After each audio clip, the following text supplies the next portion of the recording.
કૈલાસવાસી મહારાજા સયાજીરાવ ગાયકવાડની અમૂલ્ય ભેટ એટલે સયાજી બાગ. સયાજી બાગ એટલે કમાટી બાગ. સમગ્ર ગુજરાતમાં સૌથી મોટો બાગ. વૃદ્ધો, મહિલાઓ, બાળકો માટે આનંદ પ્રમોદનું એક સ્થળ, જ્યાં સમગ્ર ગુજરાતમાંથી શાળાઓના બાળકો પણ પ્રવાસે આવે છે.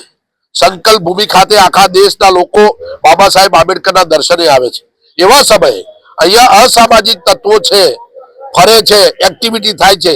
એના નામે રજીસ્ટ્રેશન કરી વ્યાપારીકરણ કરવાનો એક પ્રયાસ કોર્પોરેશનના સત્તાવાળાઓએ કર્યો છે. એની સામે આજે શહેરના નાગરિકો દ્વારા વિરોધ પ્રદર્શિત કર્યો છે કે કમાટી બાગ અમારો છે, અહીંયા કોઈ અસામાજિક પ્રવૃત્તિ થતી નથી. અમે વર્ષોથી એટલે લગભગ 30-40 વર્ષથી અહીંયા મોર્નિંગ વોકર્સ સવારે ચાલવા આવે છે, સાંજે ચાલવા આવે છે, પરંતુ અમે કોઈ અસામાજિક પ્રવૃત્તિ જોઈ નથી. પરંતુ જો કોર્પોરેશન વાળાને અસામાજિક પ્રવૃત્તિ દેખાતી હોય તો એના માટે જવાબદાર એમની સિક્યુરિટી છે, એમના સીસીટીવી સર્વેલન્સ છે. કરોડો રૂપિયાનો અમે ટેક્સ આપીએ છીએ અને એ ટેક્સના નાણાં તમે આ સિક્યુરિટી પાછળ ખર્ચો છો અને તમે જ કહેતા હોય કે અહીંયા અસામાજિક તત્વો છે તો તમે જવાબદાર છો અને એ જવાબદાર અધિકારીઓને આપે સસ્પેન્ડ કરવા જોઈએ.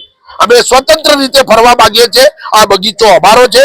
બાળકો, વૃદ્ધો, બાળાઓ જયારે 25,000 બાળાઓ જયારે ગૌરી વ્રત હોય ત્યારે આખી રાત આપણે ખુલ્લો રાખીએ છીએ.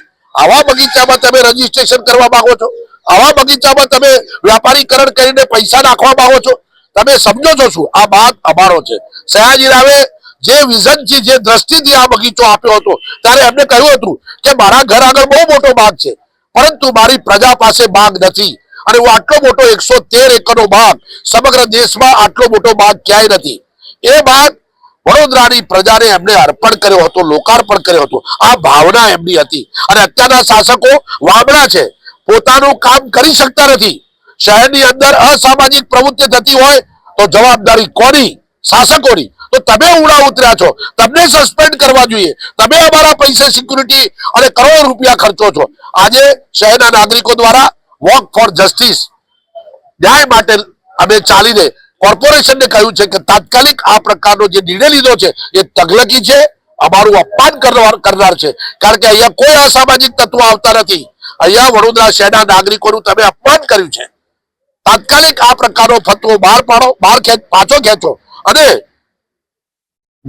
સામાન્ય રીતે જે બગીચો ચાલતો હોય એ રીતે ચાલવા દો.